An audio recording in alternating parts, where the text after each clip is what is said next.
Coming to you live from General Trias here in Cavite. Ito na po ang ating quarterfinal round of the Community Basketball Association right here on IBC 13. Noel Zarate alongside Coach Mike Perez. Labanan po ito ng General Trias Braves, the home team, against Bagong Parañaque. At nakataya nga rito ang biyahe papunta sa 1 milyon. That's right. Sinong kupunan na malalaglag at sinong tutungo pa rin doon sa premyo yun, malalaman po natin sa ilang sandali.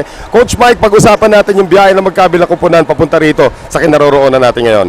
Well, good afternoon to all our viewers on IBC 13. Well, contrasting yung pagkakarating nitong dalawang teams na to. We'll talk about first itong Gentry Braves, no? Gentry Braves had an easier path. Nobody won against them in the eliminations. They got to the first round of the quarters, won by default over Rizaba, then won over yung kalaban nilang Marikina in the semifinals, and now they got into the finals, which is relatively easy.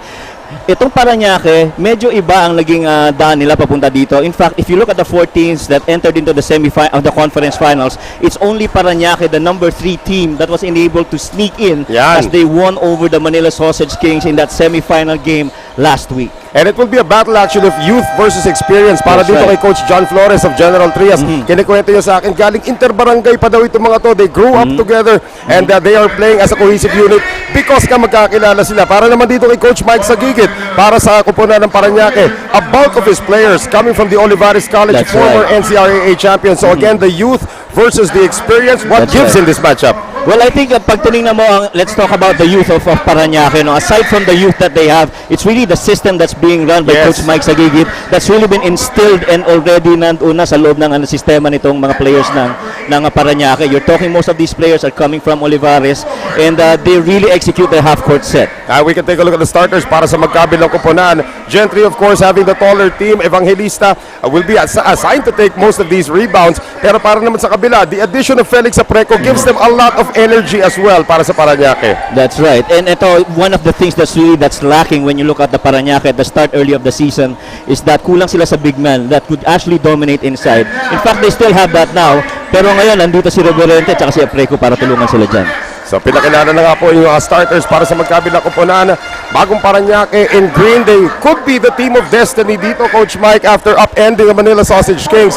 At para naman dito sa Gentry, of course, they want to defend home court and keep that dream alive. Tandaan natin yung magiging grand champion natin dito sa unang season of the CBA gets 1 million pesos. So the road to the million ends for one team today. Gano'ng kabigat yun? That's right. And I think competition today is going to be very close, especially as you have Gentry that, you know, you're playing in your home court and a lot at stake. You don't want this to be their first loss and napakabigat kung hindi sila matatalo. Yun na nga. So a lot of pressure coming in for both coaches. Although I did speak to both coaches, medyo relaxed naman sila. Alam naman natin, and you being a coach yourself, that's the face you want to put on. Pag may kausap ka, relax lang kami, betics lang kami. But again, a lot on the line dito sa ating labanan dito.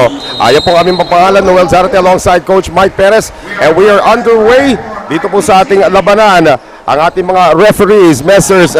Nestor Relioles and De Luna. First possession going to the home team, General Trias. At itong Gentry nga, makikita natin dito, they are more of a system team under itong si Coach John Flores in the first basket of the game coming from Melencio. Yep, ito, they love to run itong Gentry, and right there, Melencio, nobody on him as he picked up that offensive board and puts up that floater. Ian Melencio strikes first dito sa ating laban. Just underway dito sa ating first quarter. Para naman dito sa kupunan ng Parañaque, they will go to Apreco. Apreco tries to split the defense. Lipat ulit ng ball. Apreco gets it in the post. And Apreco tries to beat the shot clock to no avail. So again, a good defensive stand. And medyo may halong gigil sa unang opensa para dito sa Parañaque. That's right. And one thing that I saw is that they kind of like veered away from their usual half-court set. That's a new set that they introduced itong Parañaque. So titingnan natin kung ano pa ibang papakita nitong Parañaque as we go along. And Coach John Flores did say that he expects to be pressured a lot sa pagbaba dito ng bola. So still 2-0 ang ating score here in the first. And we're gonna have Escobar taking this one from the outside. That's one of the reasons why sinasabi ang hirap daw isona itong kupunan ng Gentry because they have a lot of shooters. That's correct. And yung mga big men nila not just dominating inside but can really pass on and look for that open shooters outside. Apreco now looking for a friend. Ikot muna kay Almaheda. Almaheda puts his head down and gets the first basket of the game for Parañaque. Yeah, very typical Almaheda. He drove inside, nobody on him, saw that lane and got for that basket. So Melencio, pinababa ang bola, good press break here. So far, tao-tao pa pinapakita ang depensa rito nitong kupunan ng Parañaque. As they move it around, a steal para dito sa Parañaque. Almajeda on the no-look, Reverente on the finish. That's the value of Reverente, a partner that we've seen in Parañaque. Mas lalo na nung mid of the season, talagang iba yung contribution nito si Don Don para sa Parañaque. I see a late addition para dito sa kupunan ng Parañaque and almost another turnover. Rivera has to contain this, 10 to shoot ngayon. That's a long one coming from Rivera. At labanan sa rebound. Rebound goes over to Almajeda and a foul given up. Yeah, good control of the boards para dito sa Parañaque on that last attempt. Good defense, predicated on a good defensive board. You have to play that all the way in 24-second defense and end that with a rebound. Alam mo, Coach Mike, maraming nagtatanong dito. You grow up together. Itong kupunan ng Gentry. So dapat magkakilala na kayo. That actually leads to that 7-0 record. But what will it take for Parañaque to actually finally get the win? Well, I think yung chemistry that they bring also, well, iba naman yung collegiate chemistry compared to the everybody growing up together. Yes. I think that's one thing na kailangan gawin itong Parañaque. Apart, of course, from executing whatever it is the plan of Coach Dwight Sagigit that they prepared today. So Felix Apreco was fouled on the ground. Hindi daw counted ang kanyang tira. So it will still be 6-5 in favor of itong kupunan ng Parañaque. So 14 to shoot right now with 7:50 remaining dito sa ating first quarter. Of course, yung mananalo po rito, aabangan pa kung sino yung mananalo sa ating Northern Conference quarterfinals. That happens tomorrow between Caloocan at itong San Juan. Evangelista turned his head at itong outside shot on its way. That is another three para dito sa kupunan ng General Trias from Josel Prudente. That's right. That's the value of a Josel. He can hit from the outside. Kaya I think any moment now we're gonna see Paulo Castro come in para dito sa Parañaque. Apreco can't penetrate. Ilalabas. Jumper is offline para naman dito sa kupunan ng Parañaque. And another whistle to stop play. You see right there, partner, the absence of a dominating big man para dito sa Parañaque. Mangalino, for his size, should be down there on the post, but he's shooting elbow jumpers. So it is still a 2-point lead para dito sa kupunan ng General Trias. They're trying to get it to Evangelista in the post. Ikot ng bola ngayon. Rivas can't go anywhere, or Migdal Escobar can't go anywhere. Defense of Parañaque really holding up, partner. Oo, parang binabatayan nila yung outside shot. And to think na itong kupunan ng Gentry actually has the taller team. No one is really a post threat at this moment. Hindi nila mapasok dito kay Evangelista. They're forced to take another outside shot, Coach Mike. That's right. You love the agility on the recovery of that defense. Yung primary of defender nandun, but yung secondary immediately there on the help side to help recover. Tulungan ang magiging tema dito. That's right. For Gentry to get this win, get their 8th win, and still keep their dreams alive to make it to the championship. Melencio, ikot ng bola. Shot clock now at 10. Here's another one for Prudente. This time it's a miss. Every time he's gonna get that go signal from Coach John Flores. Felix Apreco could not handle the pass. Another turnover kontra dito sa Parañaque. 6:26 remaining dito sa ating first quarter. And we're gonna have a sub come in. First for General Trias. And of course, the CBA would like to thank the following. Spalding, the official ball. Ito na rin Jerry's Grill.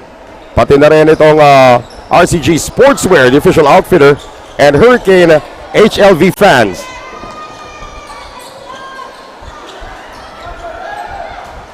Defense here, very active, partner, para dito sa Parañaque. Sa likod pa lang, kinukuha na talaga. Well, Melencio hit the first basket earlier. He's now being marked very well as Rivera is fouled on the ground. Almajeda matatawagan dito para sa Parañaque. Yep.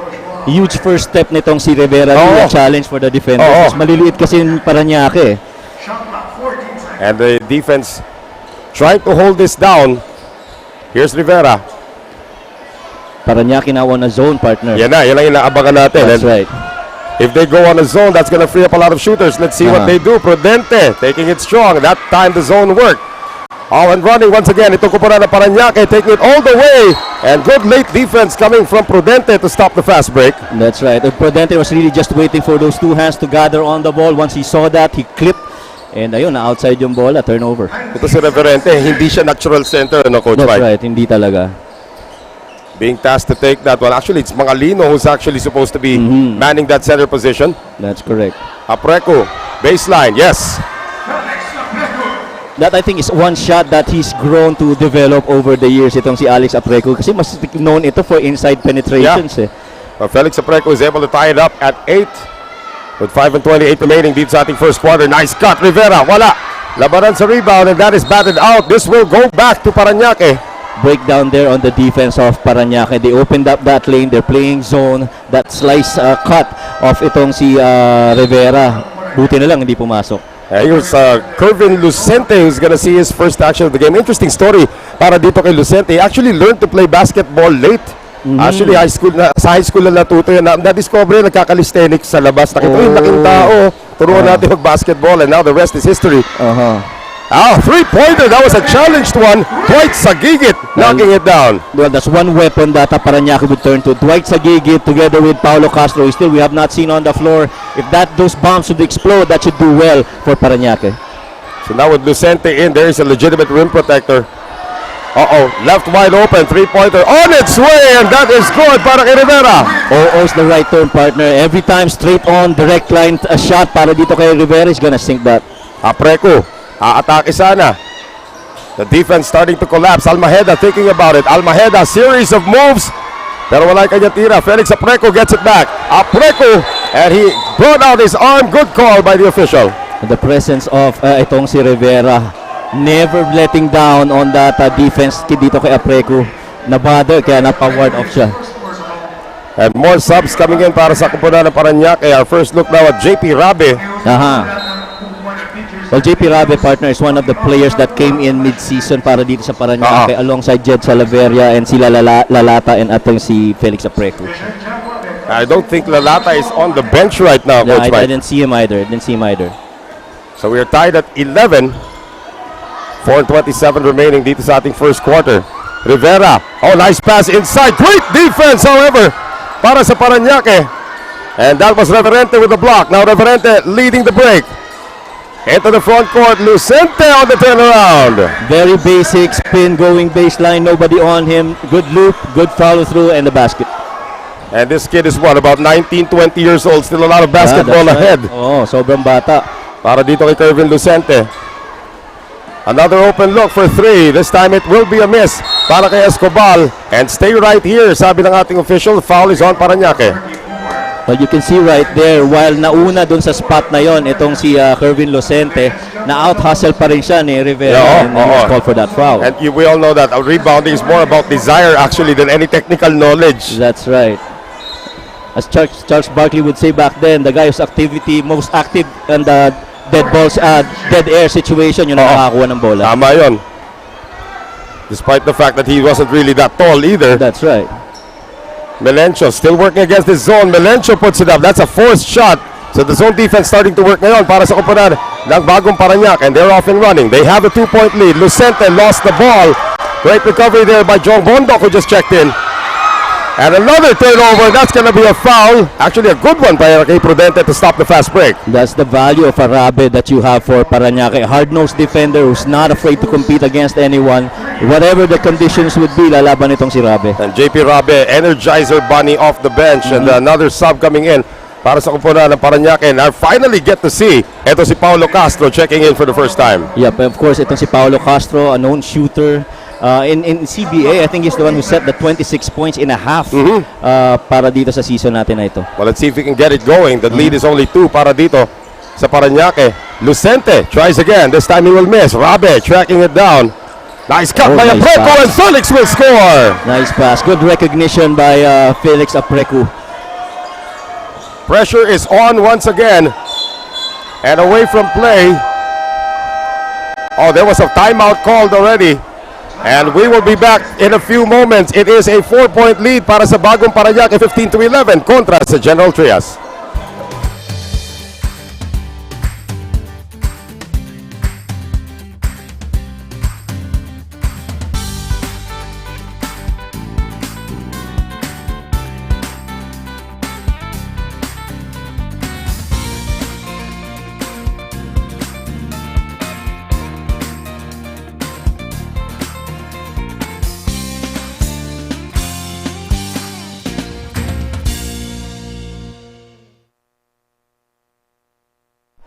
And back with us here at the General Trias Sports Center, General Trias Cavite, para dito sa ating labanan in the quarterfinal stage ng ating Community Basketball Association. Noel Zarate still alongside Coach Mike Perez. It has been a running game so far and it has favored the younger team, Bagong Parañaque, up now 15-11 kontra sa Gentry.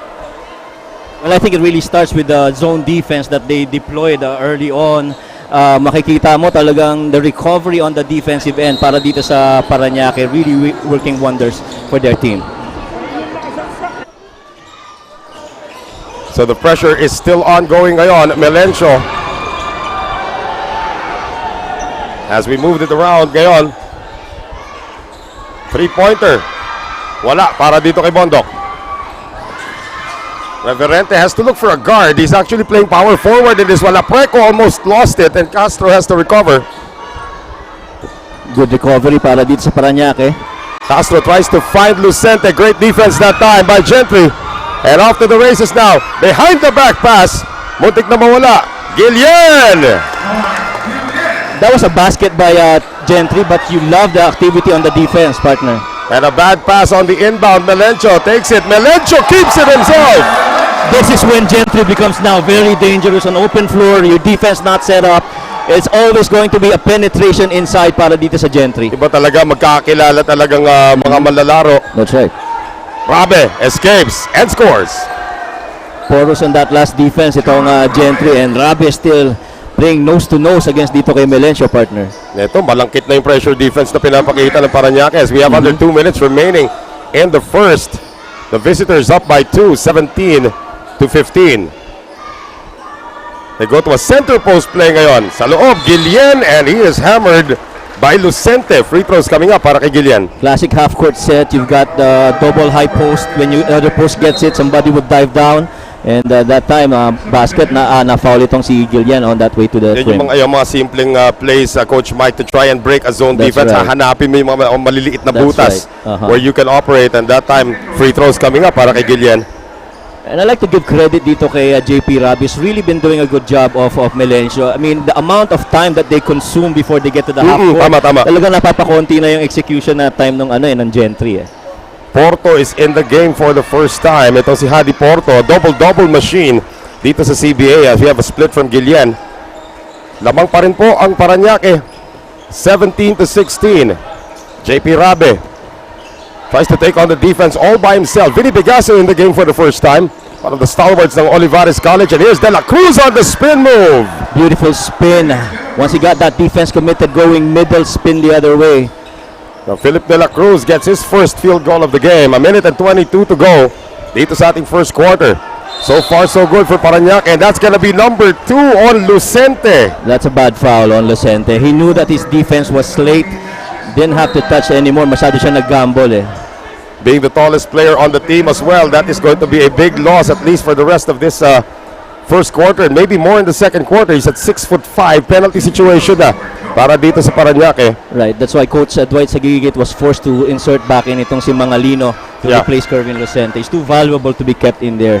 Well, Jong Bondok making good on his first free throw. Bondok also, yan ang version ni JP Rabi naman sa kabila. That's Energy right. din nung pumasok siya. That's their glue guy naman on the side of Gentry. But he will miss the free throw. They get it back, however. Open three is a miss. Bigaso doing what he does best. Corral those rebounds. 19-17. Bagong Parañaque. As we approach the final minute dito ng ating first quarter, Castro lost the handle, lost the ball, and lost possession.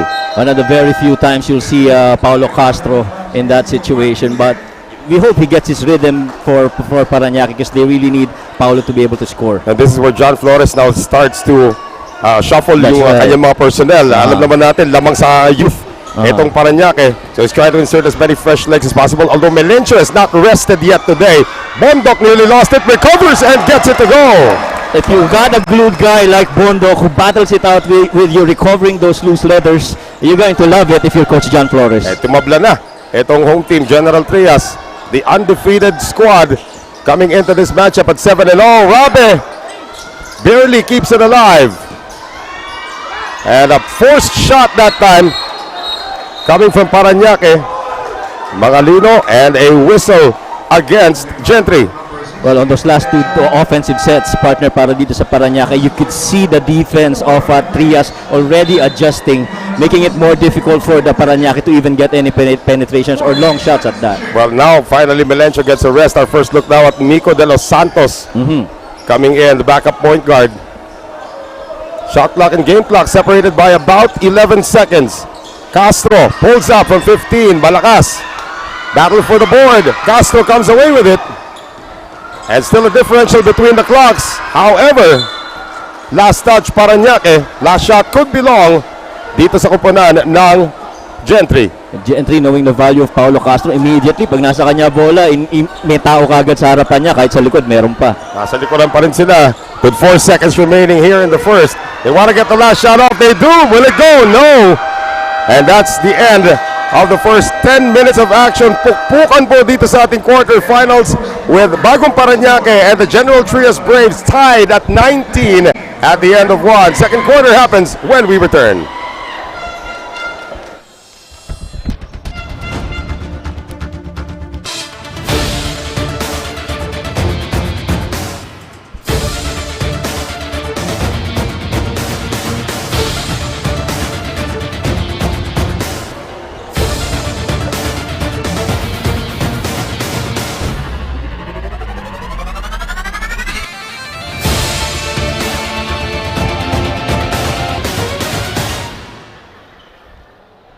Coach Mike Dagigit devised a game plan to shatter the offensive flow of Gentry. Consistent trapping are keys to win this game. Noel and Coach Mike? Thank you very much, Gwen Maceda, the third member of our panel. At tama sinasabi ni Gwen dito. The trapping is actually worked so far. Ang problema naman nila sa opensa. That's right. Yung opensa nila, minsan, kahit na makita na nila na merong available lane, when they take it, immediately nakaka-recover yung defense. So, a little bit more of adjustments I expect from these two coaches as we head in. Sana close game.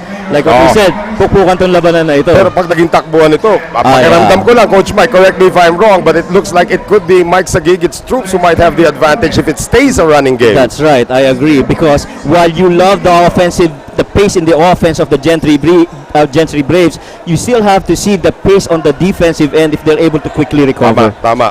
Mas lalo na younger itong mga player ng Parañaque. Well, Jeff Tajonera, the veteran, coming into the game for the first time para dito sa Gentry Braves as we begin the second period. Noel Zarate still alongside Coach Mike Perez and Gwen Maceda, bringing you the action dito sa ating quarterfinals ng ating Community Basketball Association. Coming to you live right here on IBC 13 mula po sa General Trias Sports Center. Second quarter na tayo. We had a standoff at the end of one. 19 all. Philip de la Cruz starting the offense para sa kuponan ng Bagong Parañaque. Castro immediately attracts a crowd. Mangalino on the sidestep. Can't finish with the left hand. Pero free throws coming up for Parañaque. Now, sabi nga ng mga coaches, partner, no matter how you tweak your offense or your system, you always go back to what you really are. Yun, the first set, that's the usual sets Yes. that Parañaque would run. Coming off that pin down and that pinch post, doon makikita mo talaga yung normal na movement nito mga players ng Parañaque. And again, the free throws are going to be a concern for both teams going down the stretch, especially sa mga gantong dikita na laban. May air horn pa tayo naririnig dito. So the Gentry crowd pulling out all the stops. However, Parañaque regains the lead 20-19. And the fans of Gentry really into this, partner, no? Dangerous inbound pass that time to Tajonera. So sa pagbaba ng bola ngayon para dito sa kuponan ng Gentry, they still have it. Quick ball reversal. Tajonera, he was known for this during his college days, but he will miss. And here comes Parañaque once again. Just underway dito po sa ating second quarter. Somebody's gonna fill that post again. That's right. That's the usual set. Bigaso on the handoff. Mangalino ngayon, finding Vinny Bigaso. Bigaso takes it strong and Vinny Bigaso! Great upper body strength for the youngster. Well, you love that basket by Vinny Bigaso, but partner, when you look at that set, diyan mo makikita there really is no dominating big man para dito sa Parañaque. Almost all of the big guys will be facing up. They're not very comfortable nang nakatalikod sila sa goal and making post moves. Kung tandaan natin, Vinny Bigaso does play para dito sa kuponan ng Olivares College. That's right. And Olivares College did win an NCAA title without a dominant big man. That's right. Your system is able to compensate for that kakulangan. We have yet to see Jana Boluto though. Here's Bondok Three-pointer, not there. And there's going to be, an unsportsmanlike foul. Two referees converging on Jeff Tahonera. And it looks like Vinny Bigaso got hit on the side. These are one of the tests I think that the young Parañaque team would have to surpass if they want to win this game. Physicality, I believe, would be on the side of a Gentry. At medyo nahuli yung pagiging physical that time. Netong si Jeff Tahonera, Vinny Bigaso is still feeling the pain. Right. As we see this one again. And Bigaso is not a weak guy on the core area. Malakas rin ang core niyan. Kaya medyo malakas yung tama na yun. Well, folks, sa mga nanonood ngayon dito sa atin sa IBC 13, magandang gabi po sa inyo lahat. Like and share CBA Pilipinas on Facebook, facebook.com/CBA Pilipinas. And again, etong si Jeff Tahonera is whistled for the unsportsmanlike foul. So Bigaso will be given 2 and Parañaque will get the ball back. Substitutions naman coming in ngayon para kay Coach John Flores. Si Porto, hindi pa natin masyado naramdaman dito, Coach Mike. Hindi pa siya masyadong nagpapakita. That's why I think he's going to get a little breather here for John Flores. But knowing the value of Hadi Porto, he's going to be back pretty soon para dito sa Gentry Braves. Now, Vinny Bigaso, one of the weaknesses as a player when I was covering him during his college days is actually his free throw shooting. Let's see if that actually improves as we thank our friends from Spalding, the official ball, Reina Laboratory, Jerry's Grill, RCG Sportswear, the official outfitter, and Hurricane HLV fans. And tulad na sinabi ko kanina, Bigaso has problems at the free throw line. That's right.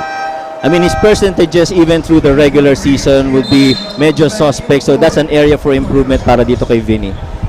And Melencio is going to check back in. Ian Melencio actually started out pretty well para dito sa Gentry, but it sort of tapered off when the defense changed para sa Parañaque. 6 on the shot clock ngayon, and that's a travel. Good call. That's a travel. Na-tempt siya, nakita niya nung nag-slide yung defensive player, akala niya makukuha na niya yung slot eh. Oo. Minsan yan, nauuna yung hakbang sa yapak. Yan sabi nila. That's correct. So ito ngayon, si Felix Apreco will check back in to replace ito si Vinny Bigaso. 8.5 to play dito sa ating second quarter. The lead belongs to Parañaque.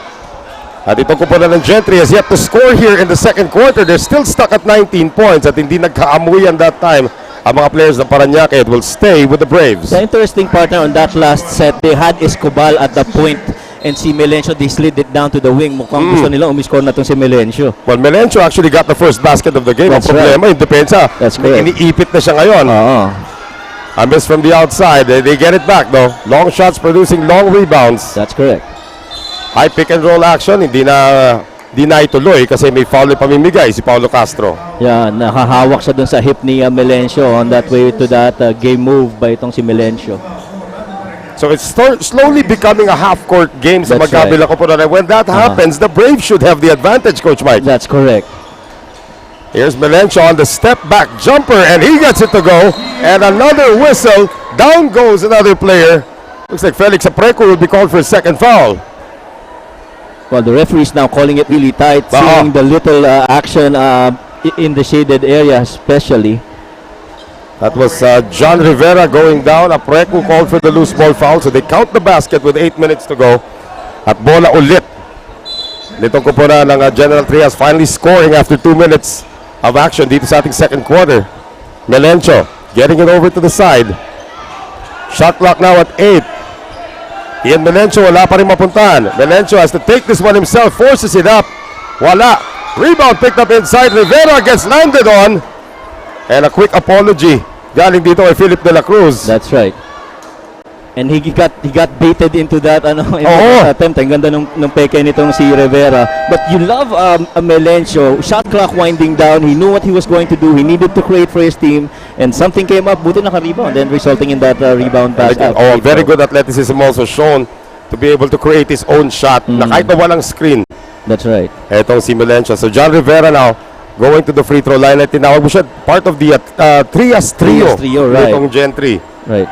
Of course, when you say the trios, these are the three big players of itong Gentry. You've got si Melencio, si Porto, and Rivera. Yeah. Well, so far, Porto's the only missing link among the three. And we expect to see Porto back in the game a little later on, but Rivera having his own problems from the free throw line, missing on 2. Very uncanny for Rivera to miss those free throws. Dumadami na rin kasi yung tao natin dito sa General Trias Sports Center, and the heat has really picked up dito sa ating gym. Almaheda is back in. Usual set, expect that screen from Mangalino. Oo. But Almaheda tried to attack the baseline, so foul ang may tatawag naman dito sa Gentry. That is on John Bondok. Talino nung Almaheda partner. When he saw that defense take the top side, immediately kinuha niya yung baseline eh. Kasi ina-anticipate nila yung pin down nitong si Mangalino eh. Joshua Almaheda, one of the latest recruits dito si Coach Mike Sagigit sa Olivares College Sea Lions. On the drive ngayon, Reverente ka, papasok pa lamang, scores immediately. If you get that lane open for a Reverente, he's going to take that anytime. And very difficult to stop him, especially with his speed and yung lakas ng body niya. Don Reverente restoring a 3-point lead ngayon para dito sa Bagong Parañaque as we come up on 7 minutes to go sa ating second quarter. John Rivera gets it to the post. Bondok immediately attacks. Can't get it to go, however. And Almaheda triggers another fast break para sa Bagong Parañaque. Don Reverente tried to hand it off to Apreco pero nakialam si Escobar. Well, Don Reverente trying to get his teammates involved. Free doon si Apreco but natapik ang bola. Buti na lang the ball will stay with the Bagong Parañaque. And a rather long rest naman para dito kay right. Josel Prudente who's back in. But first we have this timeout, 24-21, 3-point lead for the visiting Bagong Parañaque.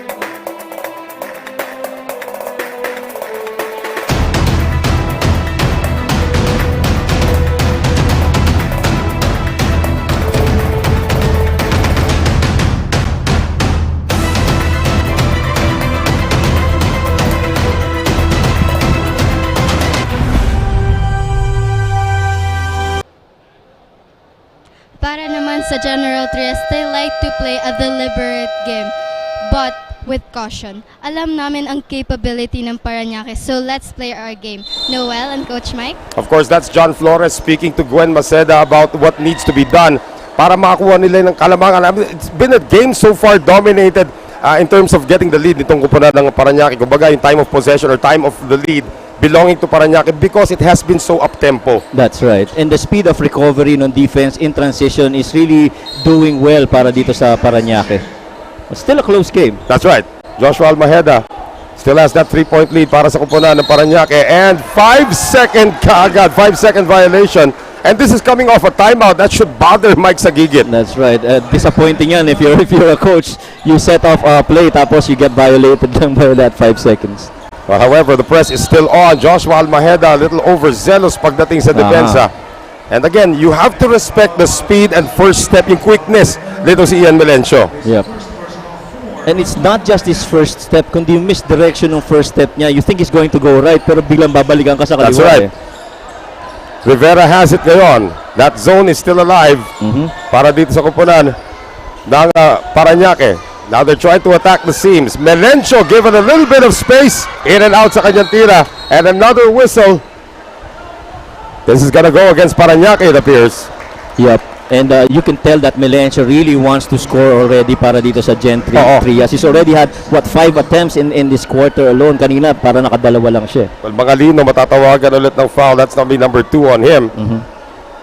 And the problem is, both teams already in the penalty. Still early here in the second quarter, 6:32. That's correct. And medyo challenge din ito kay Coach Mike Sagigit because if Mangalino is already 2 personals, he's only left with Vin Bigaso and Apreco as the other big man. At si Bigaso medyo nagre-recover pa doon sa tinama sa kanya ni Jeff Taunera kanina. 2 free throws dropped. And we're gonna see itong si Alan Evangelista check back in. Now, Evangelista is the legit post threat naman. That's correct. Para dito sa Gentry. But again, sa ganda ng depensa na nilaro ng Parañaque in the first quarter, halos hindi siya nakahawak ng bola sa poste. Tama. That zone very effective in denying yung entry post na yun eh. Yeah. So that lead is 1. However, Almaheda lets the ball roll into the front court. Hasn't picked it up yet. And now they have a fresh 24 already in the front court. Felix Apreco faces up. Apreco, one of his favorite shots during his college days. Wala. Labanan sa rebound. Nakialam si Reverente but it stays with Gentry. Escobar lost the ball. Almaheda, hang time. Too strong Escobar this time gets rid of it early. Too early that time. Almost taken away by Aprecu. At eto ngayon si Melencio. Ian Melencio defying two defenders and more free throws coming up for Gentry. Yeah, that sequence already tells you the amount of speed ng nitong Parañaque in recovering on the defensive end in transition compared to Gentry. That time, Gentry bumilis lang because it's their offense. Oo. Pero ngayon, itong nga si Melencio, Coach Mike, this usually calibrates your gun. Pag nakakuha ka ng opportunity sa free throw, a very great basketball player by the name of William Bogs Adornado once told me, pag minamalas ka sa labas, minamalas ka sa offense, try to get to the free throw line. That's right. And Melencio got 1 out of 2, but again, Evangelista was able to get it back. Melencio missing. Evangelista tries to stay with it. Escobar for 3. Good! Good ball fakes, taking a top side, taking that wing three. Good three right there para sa Gentry. And the lead goes to the Braves. 27-24. 5 unanswered points ngayon. Or 6 unanswered points para dito sa kupunan ng General Trias. Aprecu almost throws that one away. Reverente, ikot ng bola ngayon. Castro, three-pointer, not there. And Aprecu touched this one last. Well, Coach Dwight, Mike Sagigit definitely will not be happy on those last two sets na ginawa nila sa half court. Well, they didn't able to come up, didn't even get the ball to the shooter's hands. And again, pag nandito yung bola kay Ian Melencio, parang baliwala yung pressure defense na ginagawa. That's correct. Great crossover, Melencio on the run. That drops in! Well, Almaheda's been trying to gamble going for that steal, but you don't just take away the ball from a Melencio. That's right. Almaheda wants it back. Gives it up now. 5-point lead para dito sa Gentry.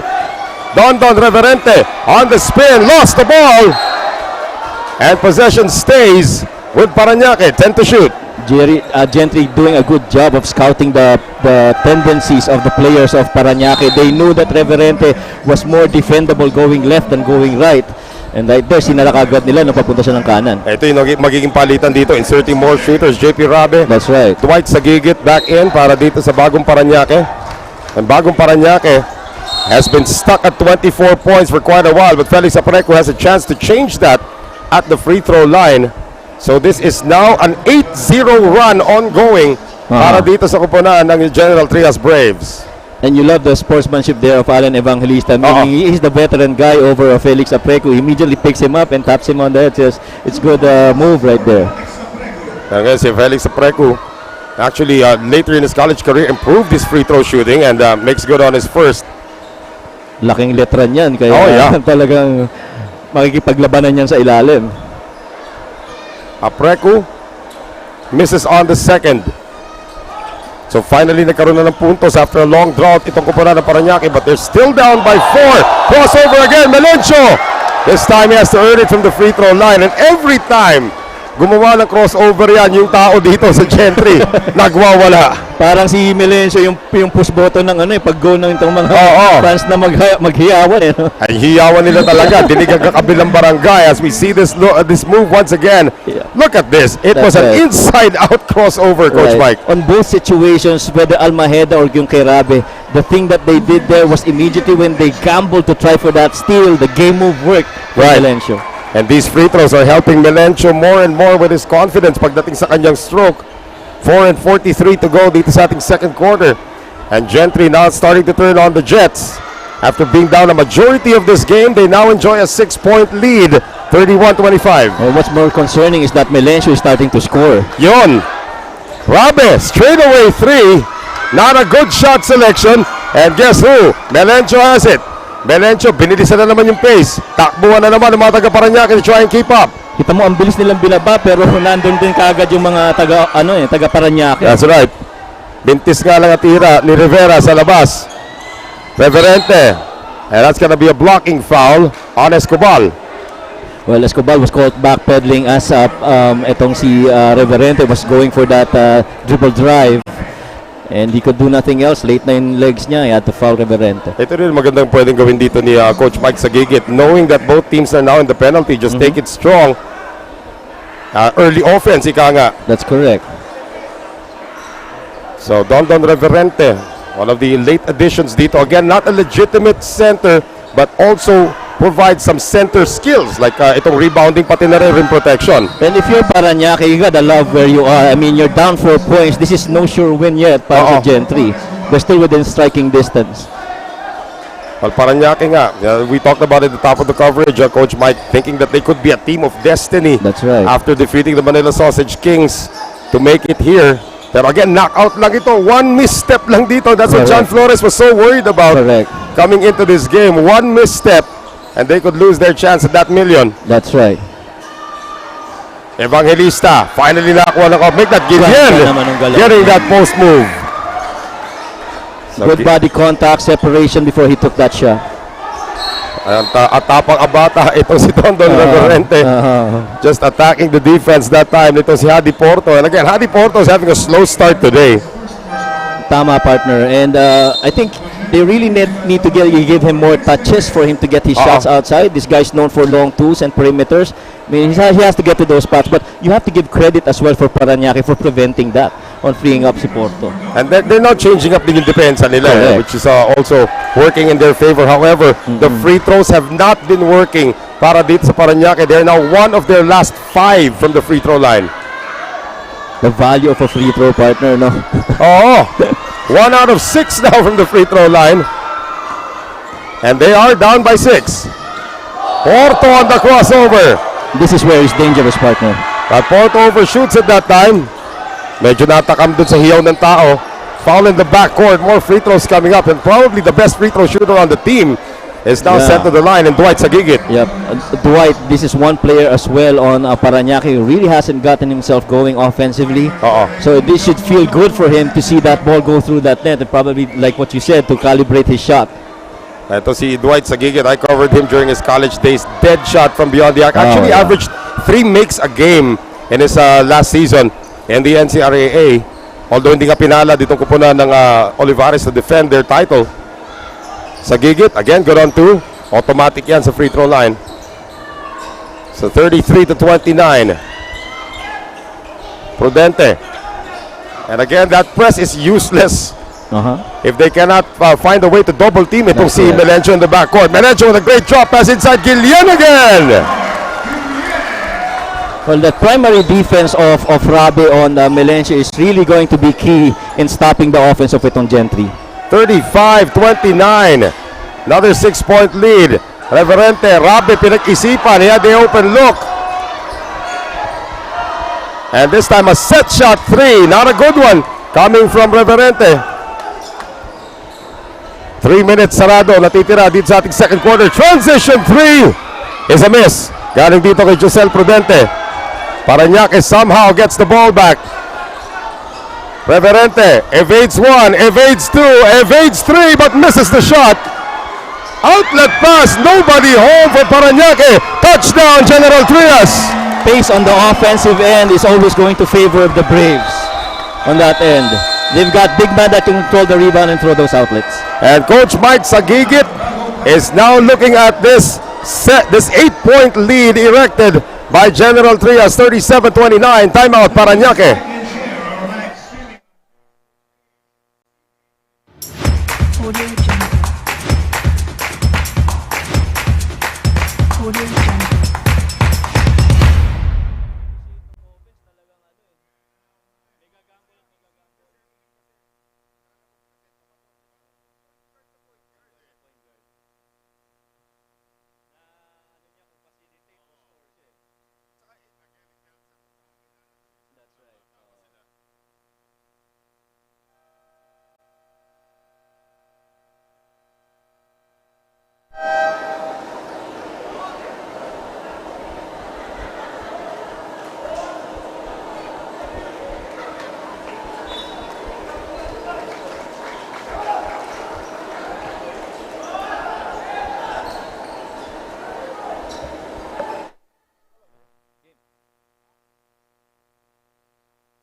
Back with us here live on IBC 13. Thank you for joining us for our continuing coverage of the Community Basketball Association quarterfinals. Maraming salamat sa mga kaibigan natin from Spalding, the official ball, Reyna Laboratory, Jerry's Grill, RCG Sportswear, the official outfitter, and Hurricane HLV fans. It is an 8-point lead for Gentry, and coming off the timeout of Parañaque, turnover forced again by the Braves. Apreco takes this one away, and that's going to be a foul kontra dito kay Melencio, and looks like Melencio is shaken up after that incident. Yep, mukhang tinamaan siya doon ng arm nitong si Felix. So double block, ayun, nawala na nga sa'yo yung bola, natamaan ka pa sa muka, ikaw pa matatawagan ng foul. Triple block eye actually. That's correct. But that's also what Felix Apreco brings to the table sa kanya mga nilalaroan Yeah. dito, yung boundless energy and a lot of defensive instincts, Coach Mike. That's right. The instinct to really dive for those loose balls, knowing the value of a possession. So Basta Felix- lalo ngayon, a Go lot ahead, of go the ahead. teams now are wanting more possessions. They want to run and gun some more early in the shot clock. Tinitira na kagad. Yun na nga eh, that, and blame that on analytics also, That's right. di ba? Yung That's- analytics, if you get more shots, That's true. kahit na bad shots yan, as long as you get more shots, it gives That's you right. sort of more of an opportunity. Pati na rin yung study, Coach Mike, and I'm sure you know this, the three-pointer against a two-pointer, That's that's right. why over the last 10 years, we've seen more three-pointers being attempted than That's two-point right. shots. That's right. Kaya nagbago yung mga style of play ng mga teams, whether local pati international. That's true. Then this press is now starting to work kasi inupo muna. Etong si Melencio. A miss, however, by De Los Santos. Trap in the backcourt. And the presence of mind ni Castro patalbugin sa tuhod nitong players ni Porto actually to get it back. Yep, pinahinga si Melencio, pero itong pumalit sa kanya si De Los Santos is no pushover. That's true, that's true. Sagigit open for three. And De Los Santos gets it. The lead is 6 para dito sa General Trias. A minute and 43 to go here in the first half. Somebody's gonna flash in the middle. Di na daw kailangan, sabi ni Prudente. But he will miss. Almahena has the numbers. And there's gonna be an unsportsmanlike foul called on Bondok. At napapump fist bigla itong si Dwight Sagigit. Nahuli ka rin. Yeah, because he knew na nakuha na niya ko in the cookie jar itong si Bondok. Oo. That's gonna be the second unsportsmanlike foul now called on the Braves. Well, Bondok has got to stay in the game. He's got a lot of value inside Oo. presence para dito sa kay Coach John Flores. And again, you send the best free throw shooter of the team to the free throw line. Yeah. Nakahabol itong kupunan ng Parañaque with the time stop now at a minute and 34 dito sa ating second quarter. And they're still discussing itong ating mga officials. And the pressure, partner, of playing in your home court Oo in a naman. must-win situation. Oo. Nandun pa rin niya, kaya nakikita mo yung Gentry Braves, talagang all-out ang aggression nila pagdating dito sa larong ito. But sometimes that also works against you. May That's gigil right. factor din yan. You want to impress Yeah. your fans. Minsan sumusobra yung gigil, nawawala ka na sa focus of what you're trying to do. So, is it going to be 2 free throws and the ball or just 2 free throws para dito kay Dwight Sagigit? I think this is going to be 2 free throws and the ball, plus you get si Bondok to rest for I think 2 minutes. Oo. That's part of our rule here in CBA, if it's unsportsmanlike. And again, Sagigit perfect from the line so far. 3 of 3 for the coach's son from Olivares College. Talaga naman pag binabati mo yung free throws, alam mo yung nangyayari. Ano? I remember that one time si Ryan, crucial yung game binanggit Oo. ni Jinx Tim. Ganun talaga. May ganun talaga eh. In any league talaga nangyayari. hirap. No? But however, they still have the ball. 37-32. Nice That's the backdoor usual cut. play that they run. Oo. Hindi nga lang na-shoot. Vinny Vegaso is back in. Porto tries to show his dribbling prowess. Muntik na magawan. Ball is still loose. And who gets it? They say Parañaque basketball. Right there, yung sideline out of bounds na yun, well executed except for the basket, but make or miss, you love that they run that offense. It's a quick give and go on the back door. That's right. So JP Rabe, papasok, dedepensa, o opensa sila ngayon. Castro really hasn't gotten it going. So kung si Castro hindi pa nakakarangkada rito, ito naman sa kabila, si Porto. Oo, tama. So parang in a way, nagka-cancel out lang yung dalawa eh. Right, but of course for Parañaque, they rely on Castro's That's bench right. scoring. That's right. That's why they're down by 5 at this point. There goes JP that Rabe. action once again. Right. Vinny Vegaso. Dwight tries again. Dwight gets it this time. Finally, a basket of a good offensive set coming off that post and the high and the handoff. And Dwight Sagigit starting to warm up dito, his second 3 in the game. And we have this timeout. We'll be right back.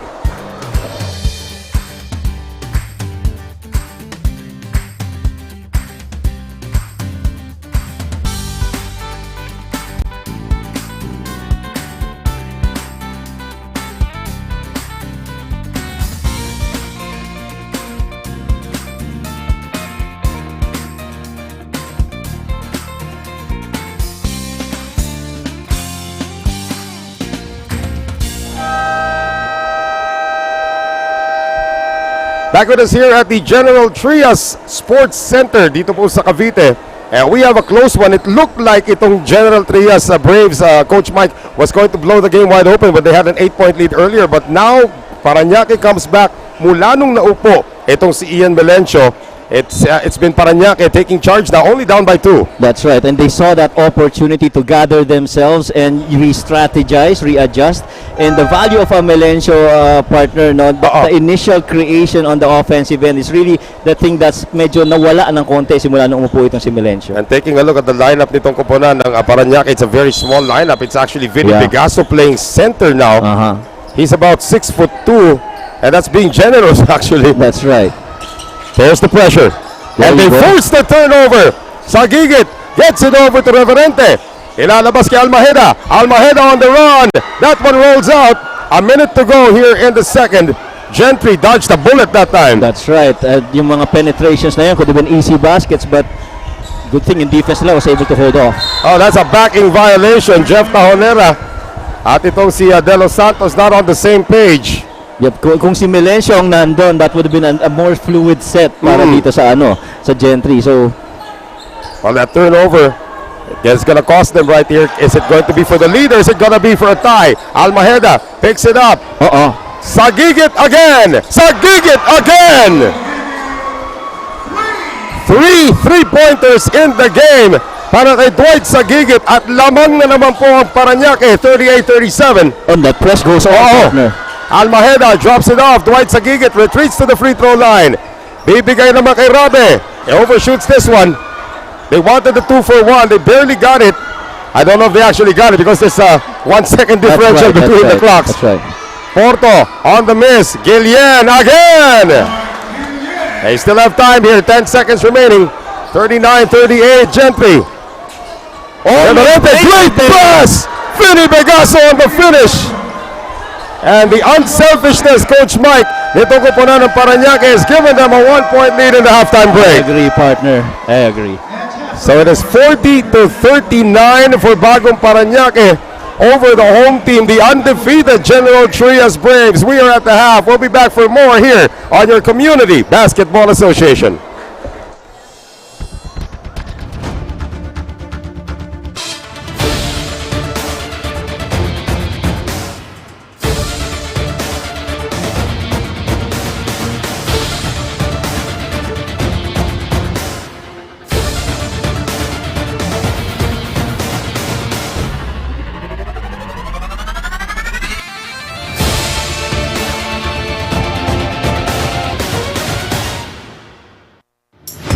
Audio Jungle.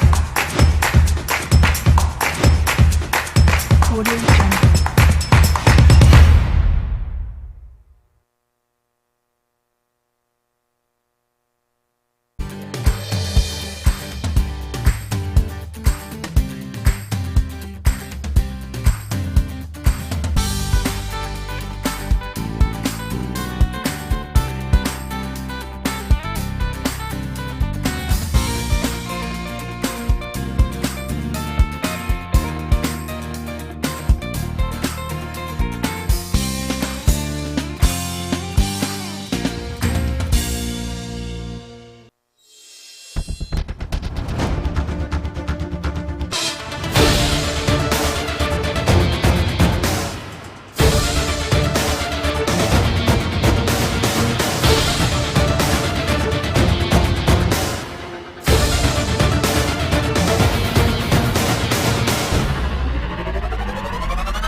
I am with Honorable Councilor Marvin Santos. Ang Parañaque ay kilala bilang isa sa mga first-class city sa Metro Manila.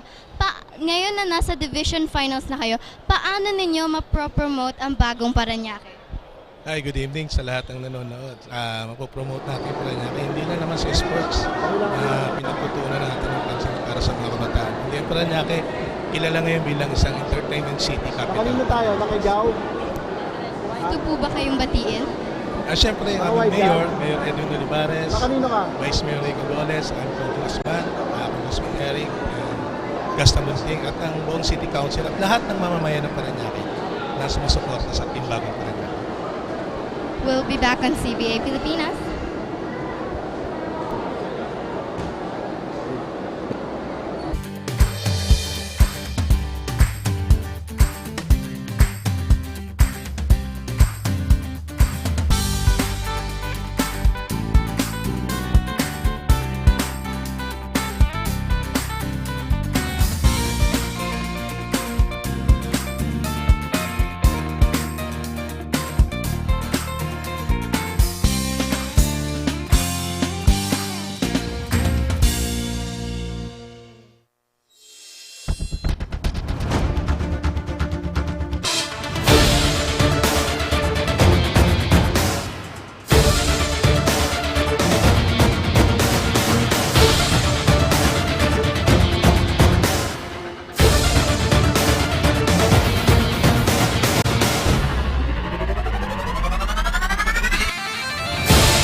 Audio Jungle. Audio Jungle. Sabi mo yung CBA fan, babati lang po.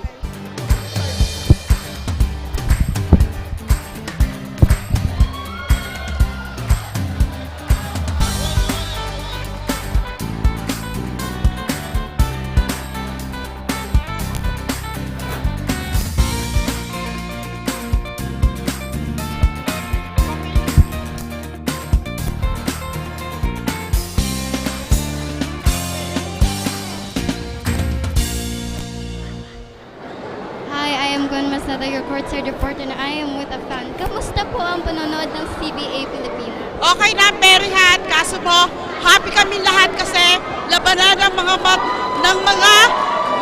matatalinong player ng General Trias. May gusto po ba kayong batiin? Meron. Ang unang-una pinapati ko po yung anak ko na nasa Amerika na si Jordan. Yun lang. Thank you. Ang Florentino family. Thank you. Thank you, Coach Mike and Sir. Saka po si Mami Cecil. Saka sa Ticora, si Doktora. Back to commercial. You gotta love the fans dito, Mike. Thank you very much, Gwen. At yun nga, yung pagkakataon na malagay sila sa live TV. Live TV na rin tayo dito sa CBA Pilipinas. And at the half, a close one. It is 40-39 in favor of Parañaque. Talk about that last play. Sharing of the ball very well for the visitors. That's right. And not just the visitors. I mean, if you look at the stats right now, things almost equal pagdating sa sharing of the basketball. Both of them having 8 assists. Field goal percentages more on Parañaque. They shot 50% from the field. And the thing that's glaring here would be the 3-point percentages of Parañaque, shooting 3 out of 8 for a 37% clip. While itong Gentry Braves, they only have 4 out of 18 attempts for a 22% clip. And one of the things that's really kept the Gentry Braves in this game would be their second chance points. 11-0 in favor of Gentry. Ayun na nga, that's where Gentry really comes up with the goods. However, the three-point shooting of Dwight Sagigit was very effective during first half. However, Prudente scores, but he's down, so it's 5-on-4 going the other way. Prudente is still on the floor, and Dwight Sagigit missing on the outside. And now he's halt play as Prudente. Looks like he's holding on to his back dito, Coach Mike. Yeah, lower back after that backdoor play with the big man, and he made that basket went in. And players, I think that's Prudente that's down on the floor. Josel Prudente actually just gave the lead dito sa koponan ng General Trias Braves, 41-40. And paglikod yan, it's a moment that everybody, teka muna, makakatayo na siya. Ayun, makakatayo na siya.